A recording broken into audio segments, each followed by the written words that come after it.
All right, we are officially live. I'm so excited to get today's Ask Kate Anything live Q&A session started. How you doing, Erica?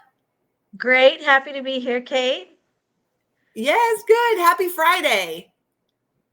Happy Friday to you. Let's set the weekend off to a great start with this chat about all things career collateral and how ChatGPT could help accelerate your search, your career. Awesome. Well, I'm really happy to have you here, and we're going to get started in just a minute. I already see a familiar face. Dan Roth has popped in. He's so great. Happy Friday, Dan. To get started today, I just want to make sure everyone's in the right place, kind of give an introduction about who I am and my special guest, Erica Reckamp, before we get jumping into a Q&A and talking about cover letters, which tended to be a hot topic given a recent study I did. So we'll get into that too. All right. To get started, more than likely, you are earning 6 or 7 figures as an executive or mid-career rising professional. Maybe you're already working in a toxic work environment and you're job seeking to look for greener pastures. You're sick of getting passed over for promotions, but you know that you have a lot to give, that there's value that you deliver to organizations, and you're ready to embrace your achievements and quirks to best articulate why you're right for the job. And lastly, you are a badass who deserves the best. And I know that has to include everyone that's in here today. So welcome, everyone. And I'm sure we'll have folks trickling in. So if you have questions, of course, feel free to throw them in the chat. And we will be happy to tackle them. So just a little bit about me. I'm a founder of Quirk. It's a personal branding and career consulting firm. That means I am a resume writer and LinkedIn profile developer, as well as a career coach. I tend to work mostly with women executives and rising professionals. In my free time, I'm really excited to be a board member on the Career Thought Leaders organization. It's an industry think tank that's dedicated to the latest trends, best practices, and developments in the careers industry. I'm huge about being my authentic self, and I always encourage those around me to be their genuine selves as well, because I truly believe that when we do portray ourselves as the true people that we are, we're more likely to attract the opportunities, people, and jobs that are cut out for us. And then lastly, as a personal note, I have ADHD. You're potentially going to see some symptoms of it if I stop in the middle of a sentence and I'm like, Erica, where the hell was I going? Also a big mental health advocate. I love to be a voice for minorities. I love mid-century modern furniture. I'm a single mom, exercise champion, and I have a 3-legged dog named Penny. And so I pride myself on being rescue mom for all the babies. I wish I could take them all in. So that's a little bit about me. If it sounds like you're in the right place, welcome. We're happy to have you here. I'm especially excited about this week's Ask Kate Anything because I have a very special guest, Erica Reckamp of Job Search Like a Pro. I'd love for you to take a minute and just tell us a little bit about who you are and who you work with and what you do. We're excited to Sure have you. thing. Oh, thanks, Kate, so much. I'm Erica Reckamp, as Kate said. I run an organization called Job Search Like a Pro, where I'm an executive resume writer and job search strategist. A lot of overlap between Kate's clients and my clients. I typically work with C-suite, board level, and executives who are searching for that next best thing or even positioning themselves for a great opportunity internally. I met Kate a few years ago here on LinkedIn and through Career Thought Leaders. And, her being her authentic self completely won over my heart and mind. So happy to be here. And anytime you call, I'm there. Awesome. So what kind of got us sparked around this conversation of marketing career collateral or materials is this happens to be a sweet spot of Erica's. And as we all know, if you're looking for a job or a board position, it's really important to have very strong materials that set you apart and also align you really well to the type of jobs that you are applying for. we promised to talk a little bit about ChatGPT, Bard, Bing, all the AI tools, because I know that that is something that is of interest to a lot of people. So I thought it might be interesting to dive in there while we're waiting for folks to present some questions, and just give kind of a high level overview of what these applications are, what they do, what they're capable of, what some cautionaries tales are, and ways that you can actually leverage these tools to make your job search more efficient and effective. So I'm excited to cover that topic. And we'll focus a little specifically on cover letters today. We put out a study, or a survey rather, on LinkedIn to gauge which type of writing materials people felt most challenged around, whether it was resumes, cover letters, networking, text, and so on, email correspondence. And 35%, which was the majority, voted cover letters. So apparently cover letters, for some reason, are sticky. And I have a feeling it's because it's those big paragraphs. People think cover letters, I have to have, like a thesis paper. Not so. So we'll parse out what that can look like too. But let's dive in a little bit about AI tools. And I think the question here that we're all grappling with is, are they our friends? Are they our foes? There are writers who are freaking out because they think AI is going to take my job for me. And then job seekers are like, hell yeah, now I can write my resume using a computer or robot. So I think where we're at is somewhere in between, right? And I screenshotted some Instagram posts that I came across this morning, because I think, and I'll flip through a few pages, you'll see that everyone's all over the page around ChatGPT. What have you heard, or what are your initial thoughts about this, Erica, using them for career advancement purposes? Sure. I think they're a tool, right? Just like anything else, whether it's using JobScan or a resume builder or a template, or deciding to try to leverage ChatGPT, Bard, or Bing, any sort of AI tool. It can be used as a starting point. It can be used as a draft. It can be used as an idea generator, but we shouldn't expect that it's going to give you a polished product, right? And it does require you to have some know-how coming into the gate, and that will strongly impact the quality of your results, right? So I can see that anytime there's new technology, a new tool, it can raise those alarm bells, right? Whether it comes from confidentiality, replacing people's jobs, and then how effective is this truly going to be to position ourselves? Right. And, I think it's interesting. Some of the examples we see, I love this meme in the middle, is like, when I realized ChatGPT can do my job, and then it's like, ooh, Oh, wait when a I second. realized ChatGPT can do my job. I think that's where a lot of people are thinking. And I do think, as long as we're going in with eyes wide open and really understanding how to leverage these tools, we can avoid some of the common pitfalls, which we'll also discuss. So we've got a lot of people making claims that you can write a standout CV in seconds. Now, that's a pretty hefty claim to make. I know I definitely cannot do that as a resume writer. And, people are afraid, is my job at risk? And I think, potentially are some jobs going to be lost. However, every time there's an advent of new technology, that technology has to be managed by someone. So there are always new jobs being created as well. Again, there's a lot of buzz. AI might finally kill the cover letter. Okay. And I just noticed Dan Roth had posted a comment about cover letters suck, or I hate cover letters, and mentioned that a better suggestion might be to provide a Starbucks gift card in lieu of a cover letter. And so take that with a grain of salt, whether you want to take that or not. I might, maybe a cover letter and a Starbucks gift card to really sweeten the pot. And then, there are also some pretty big, big tech leaders out there, such as Elon Musk, who are saying, let's slow down. These tools are becoming so powerful, and apparently not enough people really understand how to harness the potential that these tools have. And there's some caution about whether or not we should be using them to the extent that they're available. I love this other post about ChatGPT. PT passing the US medical licensing exam with flying colors. I'm not sure exactly what they constitute as flying colors.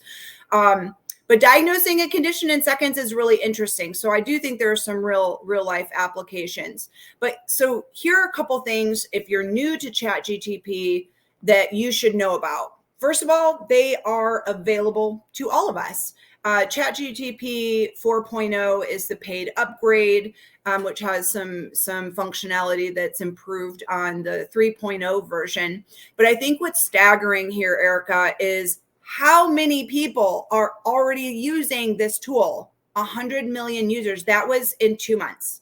There were 47 million within the first month using it. Adoption has been through the roof, right? A lot of these tools have actually been around for a very long time, but all of a sudden the public is starting to embrace them. And that's what's the game changer, because that's not only changing what kind of product we see coming out of them, but it's helping to train them more quickly. Why do you think there's this pivot, right? Because you're right. These tools have been around in the background, kind of waiting for the right time to emerge. And I don't know, like, what do you think is the deal with like now? Do you think it's just I think the ChatGPT, the big distinction with that tool is how user friendly it is, right? And they kind of put it out. They said, everyone use this. They got people excited about it. They said, help us train this. And then because of that, it became this contagious type of activity and got all this buzz. So then it did kind of accelerate the release timelines on Bing and Bard, because they're like, oh, wait, we missed. They're capturing all this market excitement about it. So now's the time. Even we're seeing more organizations that have had tech stacks and tools at their fingertips now shifting to call it, now we can call this AI and capture on this market share. So yeah, there's definitely something to the momentum and how just the time is right and the tool was friendly enough to get people to use it. I mean, we saw Clippy even in Word was an early incarnation, but that was annoying. Right? Yes. So it's really got to be presented in a really palatable way. Yeah, and it is. It's really easy to use if you know some basics about how to leverage it. Yeah, and I think that's a kind of a good lead in to its accuracy. There are studies that say it's 85% accurate. However, that's 15% lies or false information. Right. Which is so the very same functionality that lets it have that creativity for you to say, revise this, reword this, say it in a different way, say it in a more friendly way, in a friendlier way. That's the same, that's got the weak spot of that functionality is that it will make things up. So it's easy to kind of build the rocket, but like getting it to launch, getting it to understand the nuances, it's far more difficult. Yeah, I agree with you. And in fact, I've experimented with it quite a bit in a number of different ways. And I've had some success and I've had some like, for example, I asked it to tell me about my business, Quirk Personal Branding and Career Consulting. And it ended up saying that my business is based out of like Sydney, Australia, which couldn't be further from the truth. I've never even been to Sydney. So where it pulled that information is absolutely beyond me, which is another interesting point you and I were talking about is how far back the data sets go. Do you remember it was ChatGPT 4.0? Was 2021. Bard was 2022 and Bing was 2023 is the most recent, but Right. it's quite wonky. What it's coming up with. I also noticed I was playing with multiple versions of it this morning, asking it the same question, and Bing was the most likely to tell me no, it wouldn't do something. So for example, I said, here's my writing style. This was the first prompt. Here's my writing style. And I gave it an email that I had written. And it said, you're friendly, you're persuasive, you're concise. That was its assessment. Then I input, write me in my voice, in my writing style, a cover letter for this role. And I copied and pasted a marketing manager job description. Now, then I asked it, so it couldn't distinguish key characteristics of what you and I might assess as part of someone's writing style. For example, Do they use a serial comma? Do they use gerunds like ing or Mm. infinitives like to jump, to run, to analyze? And it Mm. didn't, there were different things that it did not catch. So in both of them, what it did was it put my email in the cover letter, which was not, not what we would expect, not what we would hope it do. Asking, Right. asking more questions, giving it stronger prompts, like Yeah. please make the sentence structure more complex and include semicolons. Just Mm. trying to play around with it. Yeah. Bing was more likely to say, "I won't do that. That's not best practices for professional writing for a cover letter." If I Oh. converted it and said, please write in a friendly conversational manner using like I used slang and I was like, Mhm. yo, hey, how you doing? Hit me up with your next opportunity. Write an e-note in this tone, then it Mhm. would generate An the letter. e-note, but not Yep. an email or a cover letter.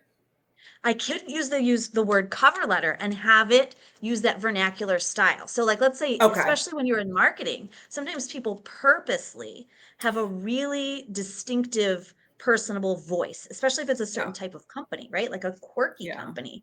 You might say, I really need to write this cover letter in a compelling manner, in a really friendly, engaging, attention-grabbing voice. Bing Yeah. would not let me do that. It said, this is Interesting. not professional for a cover letter. If I phrased it as an e-note, it did let me. Okay. So in that case, what you could do, I suppose, is leverage that e-note as the foundation for a cover letter if you wanted to have that sort of Different light, style. friendly writing style. But I think you really do bring up a very important part or point, which is continually refining your prompts to make Right. sure you're telling it the right directions. I always say these tools such as Chat GPT and Bard and Bing is it's garbage in, garbage out. Whatever you Right. put in is going to directly impact the output that you get from these tools. So if you're asking it generic prompts like write me a resume for a sales executive job, you are going to get the most generic Results sales oriented. results oriented, exceeds Seasoned. quotas. It's, yeah, it's going to be the same resume that a million other sales reps could also own and call their own. So, and I wanted to point out one thing on this slide before we move on because there's a couple questions. But there was a study, and Erica and I were talking about this shortly before we went live, and it was done by Resume Builder, who Erica pointed out wisely that really caters mainly to folks in their earlier career stages. So when they did this study that 9 out of 10 companies are looking for workers who have chat GPT skills, more than likely that study is based on a less senior or perhaps a younger demographic, which there's nothing wrong with. That can be very effective. But later in your career, if you're mid-career, a rising professional director, leader, I would say that it's definitely recommended that you need to have something that's a bit more sophisticated. And In I'm terms of your not career sure collateral. in terms of your career collateral, and I'm not Right. convinced at this point that ChatGPT or these other tools are adequate to build an executive level resume. They're just not there yet. And will they ever be? I don't know. I think it's going to need a human touch no matter what. It's good for a starting point. If somebody's completely got writer's block, if they're not sure even where to begin, it can help kind of like a template might also, but you have to move beyond it. You have to be willing to break out of those, Yeah, even of a template of those, those little boxes, right? Because it might not necessarily suit your strengths to the best, correct. in the best way. Um, yeah, the other thing we need to be very careful of when we're considering using ChatGPT, Bard AI, or Bing is that any information that we enter into that database is now publicly available. So if you do not wish for your personal contact information to be out into the World Wide Web, if you do not wish to disclose confidential or proprietary information about your organization, then you need to anonymize that content. So for example, you might Wow. choose to change all company names to ABC Company, all, dollar amounts, metrics to 123. So then you Wow. can get that core, that base piece of content. And then once you've put it into your word processing program, whatever you choose to use, you can put in those specifics and then cultivate it, strengthen it, personalize it, and check it carefully for accuracy. But that's the thing. Like, that's a lot of work. And for Is it? me, Yeah. It's I'm not like, doing it all. I might as well just start from scratch. What I do love that you said is using it like for inspiration or just something to start from. And I've plugged in my own like LinkedIn About Summary, which I just recently updated, just because I'm like, I need to get out of my own head and stop using the Right. same freaking language I use all the time. And like, there's got to be better words than I'm using. And that was enough, like a couple prompts to refine what my style is, gave me some new ideas. I got like three or four words. For me as a writer, I'm like, hell yeah, I got 3 new words to use that I've never used before or that I knew existed, but these are way better than the words I've been using.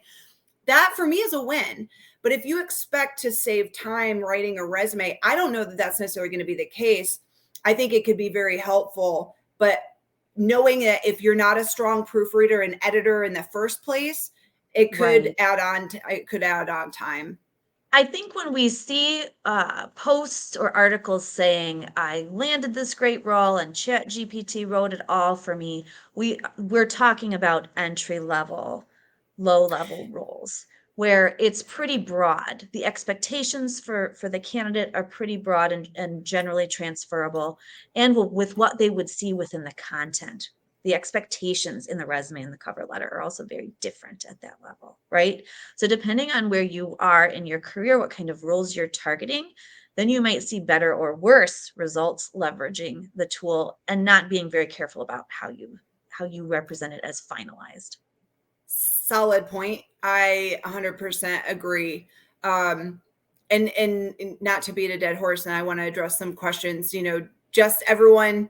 There are some real life situations that have taken place that have threatened the careers, the reputations of people. Two examples that a lot of you have probably already come across are a professor who was basically accused of sexually harassing students when that wasn't the case.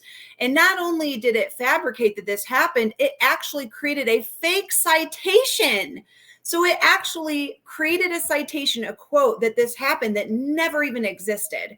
The implications of that are, I mean, imagine, even if ever when it comes out that, oh, it's fake, the damage has already been done. Maybe there's positive publicity to come from this, but generally it was probably a pretty shitty circumstance for these people to be in when they were called out for something they clearly didn't do. We've covered a few of these things, and I want to get to some questions, so I'll leave them up there. Erica's actually given several examples of how you can use ChatGPT and other AI tools to create career materials, but we have a really good question about cover letters from Dan Roth, and he asked, are Vimeo cover letters becoming more generally accepted? So what he's referring to, I assume, is video cover letters in general. Erica, have you had any clients doing anything creative like this, and have they had any success?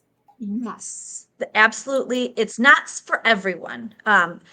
Some people present themselves very well on video, others do not, right? And some people feel very comfortable having a conversation on a screen or on video, and other people really do not. So in that instance, it's really playing to your strengths.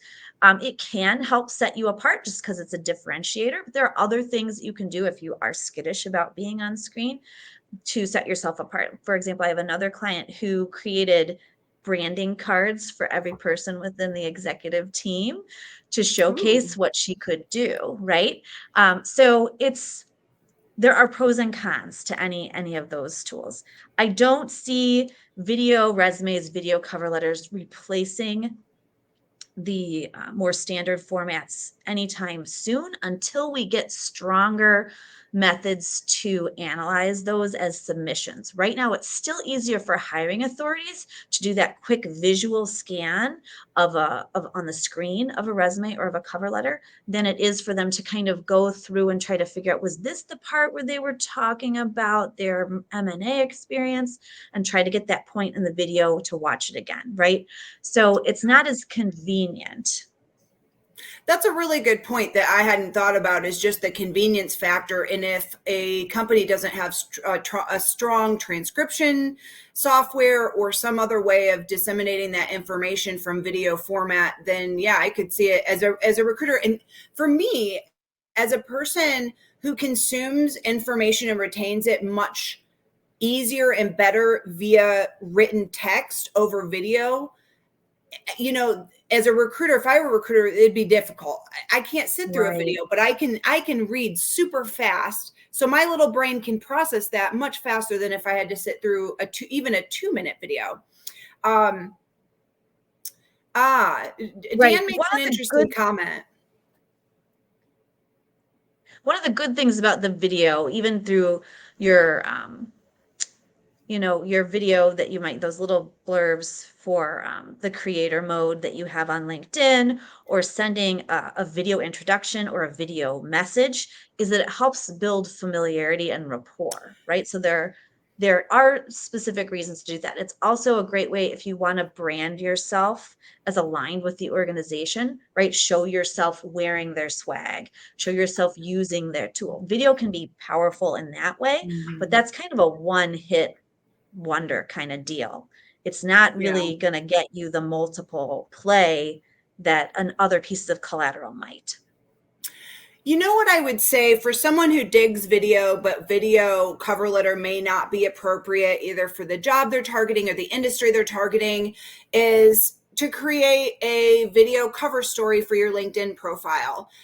That's very easy to do with your camera on your phone, and it's 30-second spots. So that's a great way to present yourself in a familiar way, give people kind of a sense of what your personality is like, and concisely convey what value you bring to an organization, or what you're looking for, what people can expect from you, whatever that might be. And that might be an opportunity for a ChatGPT. Maybe you say, create a 30-second introduction script for a video based on the following text. And it could be, maybe your LinkedIn about summary, or maybe it's an abbreviated form of a bio.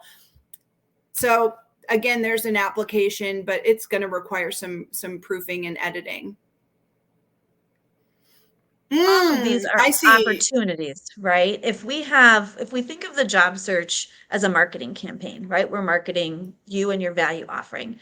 And when we consider that for most marketing campaigns, it usually takes about 7 touch points. We have that know, like, and trust, that warm kind of feeling with someone that we've met recently, or we've taken the time to build the relationship. You can decide which touch points work best for you and suit your search best, right? So for someone who is very comfortable being on video, very tech savvy, great. Use the ChatGPT cover letter, use your resume, do the cover story, submit a video with a little blurb with you using the product along with your resume. Then you still have the conversations that you're having with other people, the interview, right? Someone else who's more on the conservative side might use a bio as their introduction. They might leave a 1-page marketing piece takeaway on the table after they have one of these career conversations. They might say, okay, well, the video is too, it's not austere enough for my industry. So I'm not going to do that. That's fine. Then you would do these other things. You would engage in more follow-up conversations. You would lean more on an internal contact to be advocating for you, right? So there's all these different strategies we can use. That's the fun part. And then you decide what serves you best. Yeah, I was just going to say, not everyone out there is the most tech savvy. And while I recommend that you become more tech savvy to keep up with the times, it's okay. You're not in trouble. There are tools and strategies like Erica was mentioning to make cover letter writing, resume writing simple without incorporating a lot of these other tools. If they work for you, great. If they don't, that's okay too. The key, I think, to keep in mind is leveraging language and content and accomplishments that are accurate and relevant and in alignment with the types of jobs you're applying for. At the end of the day, and in a way that catches the eye, right? Because we're writing these materials not only for ATS, applicant tracking systems, to scan for keywords and qualifications and education and so on, but we're also writing for humans. So we have to keep in mind that humans read at least the English language left to right, up to down. And so when you have breaks in your pages and it takes a second for the eyes to adjust instead of going all the way across, these are things to keep in mind as you're creating materials, is that something needs to be aesthetic as well and uses enough white space that things are visible and easy to consume. So, at the end of the day, there are foundational elements of these career materials that can't necessarily be created or refined to the level they should be by technology. And that's where, people, obviously we got to toot our own horns a little bit, but that's why people come to us, right? Is because we're expert storytellers. We create narratives that are not only accurate and factual and formatted well the way technology would, but that infuse personality, the language that a person might use in their day-to-day business engagements, things that are nuanced, catching little grammatical errors. I'm a huge fan of the Oxford comma. I will live and die by the Oxford comma, and you'll never change my mind. I will always use them in a resume. If a resume came out of ChatGPT without Oxford commas, I'd probably lose my mind. And maybe most people it aren't a probably stickler. would default to that because that's what Grammarly Oxford. uses. Right. But if you're someone who's perhaps a journalist, right?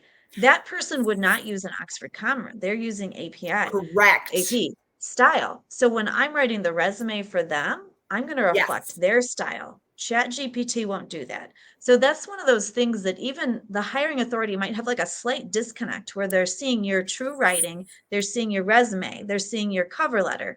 And if it's all a completely different style and tone and voice, and then you come in and you have your own style, tone, and voice, and you're writing thank you letters and follow-up letters in that, then we kind of lose some of that momentum that we had, and there's just a slight disconnect. That's a really good point to make as well. There was something I was going to add to that. I'm going to say about a disconnect. It'll come back to me. Folks that are joining us, we'd love to hear from you. Dan has been most engaging here. I love his commentary. It's always amusing. And hello to Claire from Oahu. I'm a little jealous. One of our colleagues, Erica, is in Oahu, apparently living her best life. So good for you, Claire. I hope you're having a ball. So we could talk about other tips around cover letter writing, resume writing, other career materials, including just networking messages, how to create impactful, concise messages with a call to action that are actually going to compel people to reach back out, right? Because recruiters and hiring managers hear a lot of noise, like the rest of us. So you really do have to stand out. And I always tell people, job seekers, that you need to provide something to them. You can't just approach someone in a DM, a recruiter in a DM, and say, I'm a sales manager and I'm looking for the next opportunity in a leadership role in X industry. Do you have any opportunities? That person is not getting anything out of the interaction. But even just tweaking that a little and saying something more like, my name, I'm a sales manager in X industry. I'm looking for opportunities in this space. Your company's of interest. And if you're like other companies in X industry, you might be having this challenge. My biggest strengths are doing X, Y, Z. Would you like to chat more about this position? You're offering, and obviously that's kind of stream of consciousness, not writing it down. But what you're doing is you're offering them something. You're saying, I understand that you have a problem. And maybe you're putting forth a hypothesis, or maybe you actually have a job posting that says, these are the top 3 problems we're looking to solve, or the top 3 qualifications we need. Right. But then you're also saying, I have a solution to your problem. And even if you didn't guess the right problem that they have, they're already thinking, well, this person at least is in the right ballpark. Yeah. Right. And they're solution oriented, and they're coming to me and offering me a service, and they're more likely to respond back. Sorry, my dog's gonna bark, so I'm gonna mute myself. Yeah, no, this is some really great points, Kate. And I also think if we can discern a point of connection prior to outreach, right? It might be alma mater, it might be people they're following, it might be some content that they've posted or indicated that they attended a conference or listened to a podcast. Picking up on those and talking about those common points of interests can be a great way to start the conversation. And then if there is anything you can do to add value up front, that's tremendous. And so an example of adding value up front might be engaging on their posts to help them gain traction and visibility, offering to ask, well, what type of requisitions do you have open? And I will check around with my network to see if we have anyone that might be of interest to you, right? So, or if there's anyone that you can introduce them to. So thinking about those types of things, how can you help? How can you show goodwill? Will exponentially increase the likelihood of someone getting back to you.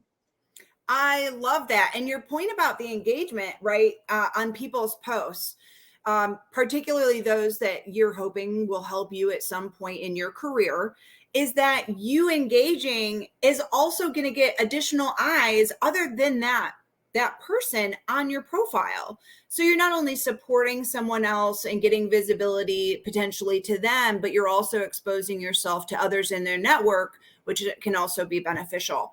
Now, Erica, we have a question from the UK. That's fun. Welcome. How would you suggest tackling an eclectic career in your CV? I'm curious to know more about what an eclectic career is. So I feel like before we tackle this question, I need some more context. I think in general, though. Oh, go ahead. Go ahead. Oh, no, you go ahead. I was just going to say in general, I think it's really identifying in the type of target titles you're looking for. What are the main experiences and qualifications and strengths that the organization is looking for to fill? And then finding those common threads throughout your jobs to connect that. For example, I write for a living now, right? But all my jobs prior were I sold homes. I taught marine science to kids. I was a server bartender. I sold real estate. They're all over the place, which is why I'm a career coach, because I had no idea what the heck I was going to be when I grew up. But my point is, throughout every single one of those jobs, I was always looked to provide written communications. So regardless of what I was doing, I was always writing. So in my own resumes, if I was looking to get a job where writing was the big emphasis, I would pull any writing experience I'd had from any one of those jobs and give specific examples of who the audience was, what it was for, how long it was, etc. So that would be the first thing that I would bring up. What do you have to add to that, Erica? Sure. That's a great example. Most people, that's what they need to do. They just need to go through and find that thread, tie it future focus to where they want to be. And in that way, show that you're not starting over, or you don't have less experience than they might presume, going just based by titles. The other thing is when we're looking at higher level roles in an organization, oftentimes they value candidates with multidisciplinary expertise, or at least exposure to overseeing different functions within an organization. So for example, you might have someone who served in logistics for a few years, then shifted over to account management, then to business development, then to strategy, continuous improvement, and quality, right? This is valuable for high-level positions because it's not just that someone only came up through accounting, so they're very myopic and only concerned with the bottom line. They want leaders who know how all these different pieces fit together. So for candidates who have this multidisciplinary expertise, it can be very challenging when they're thinking, okay, well, everyone's telling me I need to focus on one specific thing. For this type of candidate, oftentimes it's more appropriate to kind of break down those different areas of expertise and just position yourself as this high level kind of generalist leader. Mhm. And then the complication then is that we can't rely on applicant tracking systems, search and sort results on LinkedIn to find us. You have to be actively networking, showcasing your value, and holding these career conversations in order for someone to say, wow, this is exactly the type of leader we want. He has Yeah. big picture understanding of how all these things interplay. And then you'll be seen as high value, high dollar candidate, even though you aren't really able to keep it to a single theme. Yeah, no, I love that. And that's a great example. And I think probably will be applicable to the person who's talking about their eclectic career. I think, yeah, you make some really good points about that. We have a question that this in this line topic. What is the best way to find actual real recruiters on LinkedIn? I've found people struggle between finding real recruiters and scammers. Hi, Kevin. It's great to have you here. Thanks for the question. Ooh, okay. So I haven't run across too many scammers, and I haven't had a lot of my clients mention that, except to say that they found job postings that seemed very scammy. What about you, Erica? Definitely. What would you say? So there are recruiters, usually people who are new to the field, who aren't very experienced and who don't understand that this can really damage their credibility, who will have candidates fill out applications, go through the process in order to skew their numbers so their numbers look good when they actually really don't have a viable offer for the client. So I would encourage you to try to interact with recruiters in your field. If somebody comes up to you and they've already looked at your profile, Mhm. they understand your background, your value offering, and they have specific roles they'd like to discuss with you. That's better than just vague outreach. If you are looking at specific organizations, you can follow target organizations. There's a new feature on LinkedIn. If you go to the company page, go to the About section, and then it says, I am interested, even if there's no active openings, you can click that feature and it will notify that organization that you value them, they appeal to you, that you would be considered a highly valued candidate because you're actively intrigued by them, right? There's greater likelihood that if they extended an offer, you would accept it. So those are a couple things you can do. And then if it's internally, right, an internal recruiter versus an agency recruiter, they're often far more motivated to positively represent the company brand, right? Mhm. Because they're an employee of that organization rather than an outside kind of hired gun. Yeah. Yeah. Yep. Thanks for mentioning that feature, the new one on LinkedIn, because that is a great one. And I highly suggest people, as you're researching companies that you want to work for, that you're leveraging it. One thing I wanted to mention to your earlier point that I had forgotten to throw in was, in addition to creating like your updated profile to attract recruiters, you mentioned engagement on LinkedIn. And I think it's really important because I have a lot of executive level, VP, C-level clients who I hate LinkedIn, I hate social media, but I'm like, listen, if you can position yourself as a thought leader by actively engaging, I don't care if you're regurgitating a link to a different article and saying, here's my top takeaway, what's yours? Like any type of engagement, or commenting on others with some kind of interesting comment other than just a like or a heart.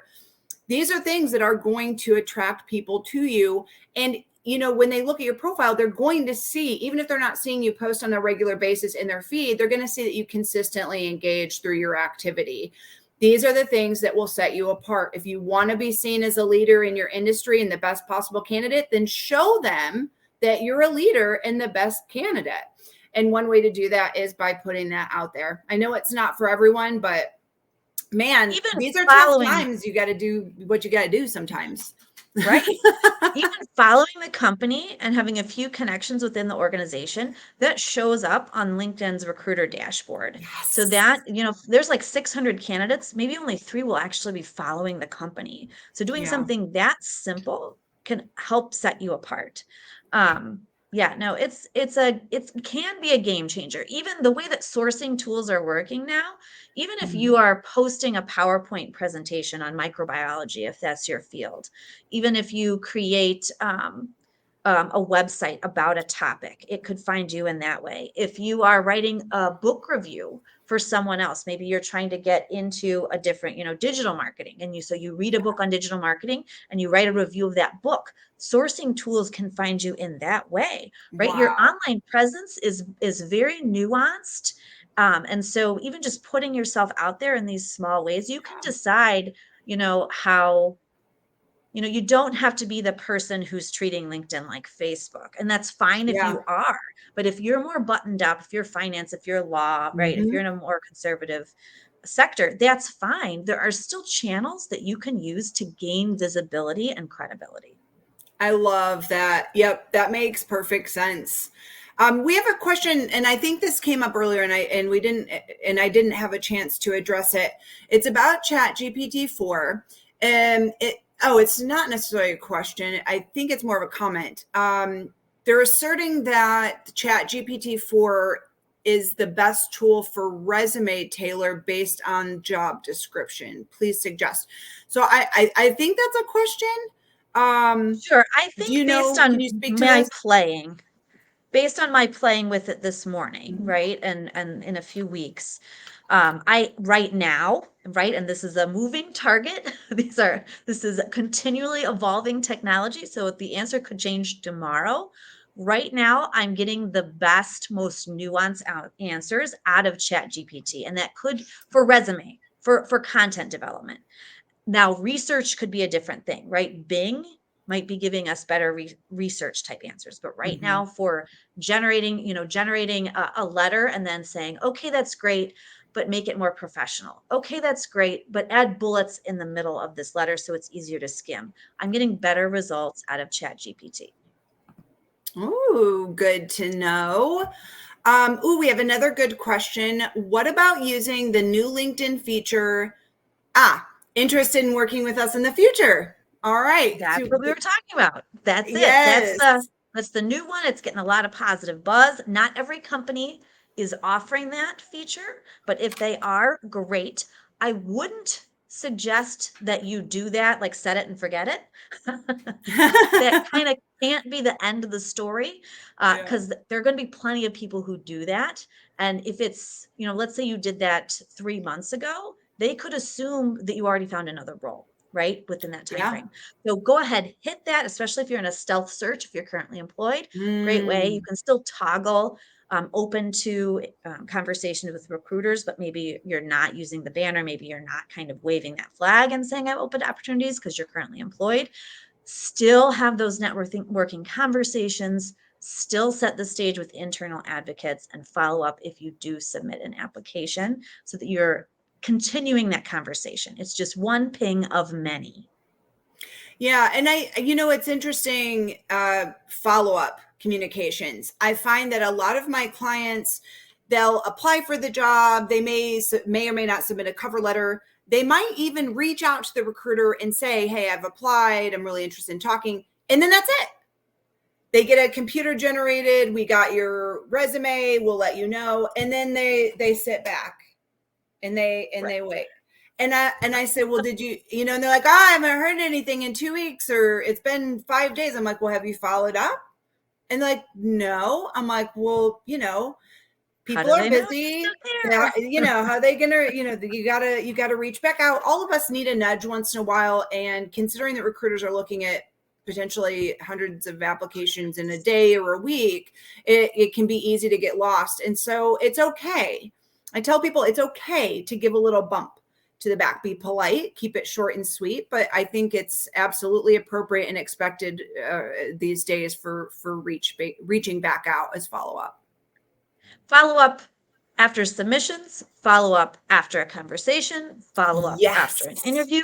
every single stage, you should be continuing to express your interest, reaffirming that you still really value this organization and would love to work there. Yeah. Absolutely. I've even had clients who were passed up, second choice, right, for a role, follow up a couple months later. Hey, I hope everything's going really well with your new hire. I just really enjoyed getting to know you. I want to touch base with a few things I see going on in the industry. Guess what? That new hire didn't work out. My candidate got the offer. There you go. So there's multiple reasons why you want to be following up. And one question I get a lot, Erica, is what should my cadence be? So let's pretend you submitted your resume, an application online, and you followed up with the recruiter that day and said, hey, I submitted my resume. At what point would you suggest following up, and what might that message look like? That's a great question. So your follow-up cadence, the regularity with which you would, touch base, reach out again, Mhm. is dependent on the length of the hiring process. So if you can Ooh, find out the hiring window for that role, that can be incredibly valuable. Because if they're hiring in 2 weeks, guess what? You might want to reach out every day. If they're not hiring for 4 months, then maybe you want to wait and just do it every 2 weeks, right? A phone call this week, a message the right. next week, be dinging them on LinkedIn, a month and a half in, just so you're kind of still circling them, orbiting them, right? They know you're still interested. The content, the wording that you might use would be different depending on the role, depending on this cadence, right? If it's often easiest to reconnect using the same channel that you've already been using. So for example, if they've been reaching out to you on LinkedIn Messenger, go ahead, start there. If you've been corresponding via email, you'd go there. If you've been chatting over the phone, then you would start with that route.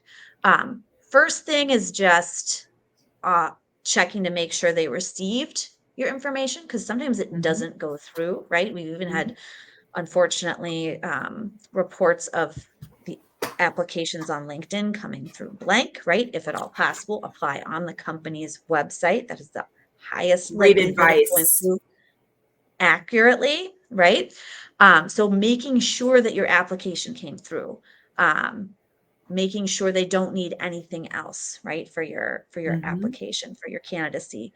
Submitting, you can offer, we don't say references available upon request at the bottom of the Yeah. resume anymore, but Mhm. that's something that you could use as an excuse to touch Mhm. base maybe a couple times in, to say, hey, I've got my list of references. Would you like to look at that? Or I've got some samples I'd like you to see, or just touching base. I hope the process is going well for you. Is there Yeah. anything I can do to help you? Right? Anything like that.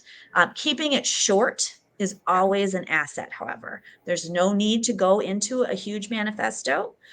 Often only 100, 200 words max for this mode of outreach. Ooh, great tips in there. There were like 5 or 6 gems packed in there. Cadence, messaging, all that stuff. No, I hope everyone is taking some notes, because I think we've touched on a lot of things that can really accelerate and even improve the experience that you have throughout your job search, ways to make it a little bit easier and smoother. We have a few more minutes as we round out what's become close to an hour session. This has been such a great conversation, and I'm so grateful to have you here with me today, Erica. And I appreciate all the great advice and best practices and tips that you've shared. And I think it's always interesting to have another expert opinion, because we all have slightly different perspectives and Sure. different styles. And of course, our client experiences are different. So I love being able to share those and learn from each other while we're also helping out job seekers out there. If anyone has questions, this is a great time to put them in the chat. We're happy to address them. In the meantime, you know, can you think of anything? Well, and actually, I'll put these up here. If there's anything specific that you want to mention, or any parting words, or anything last minute advice around creating written materials for career advancement, let's chat about that as we're waiting for folks to see if we have any other questions. I do think another great use that we haven't really touched on for the Chat GPT is creating a bio from an existing resume. And again, Ooh. you want to make sure that you're anonymizing that content before you submit it. But it's a great way to create a piece of collateral that is aligned very closely with an approved document, right? And Yeah. then you can say something like, okay, please just reword slightly for variety. But then you're making sure that it's really cohesive messaging. Yeah. I used I created, well, I didn't create. I edited my bio by putting some sections into Chat GPT for different words and languages, and I got a couple. Now my LinkedIn about and profile and bio call my clients trailblazing women instead of bold or ambitious. I love trailblazing, and it frankly fits my clientele very well. So that was one of my wins. So I love the idea of creating bios, and particularly if you are executive level, especially looking for board appointments or high level volunteer appointments, things like that. A bio is oftentimes going to be expected of you, and you want Absolutely. something that's not dry and sticky like the old bios that we're used to. Right. It's okay to infuse a little personality in there, right? Let us know who you are, in a professional way, but in a way that's engaging and compelling for someone to read and follow up on. It doesn't look like we have any additional questions. I have some writing prompts. You can always Google things like this, but if you want the slides for any reason, reach out to me, DM me via LinkedIn. I'm happy to share that. If you want to reach out to me, LinkedIn DM is the best way. Also, here's my contact information. Erica, what is the best way for people to get a hold of you if they want to have a chat? Sure thing. LinkedIn's great, or you can reach out to me through my company, Job Search Like a Pro, or my email, ericareckamp@jobsearchlikeapro.com. Awesome. Well, I want to thank everyone for being here, but in a special big thank you to Erica for joining me on this lovely Friday afternoon or morning if you're joining us from the West Coast, or evening if you're in UK, like our friend earlier. I appreciate you all being here. I really hope that everyone took away at least one or two little nuggets that they can implement in their job search. But it's been a really fun discussion. I love being able to spend my lunch chatting away with you, and I'd love to be able to do this again, and we'll just have to figure out maybe what our next topic is. Fun, fun. Yep, it's been a great chat, Kate. Thanks so much for having me.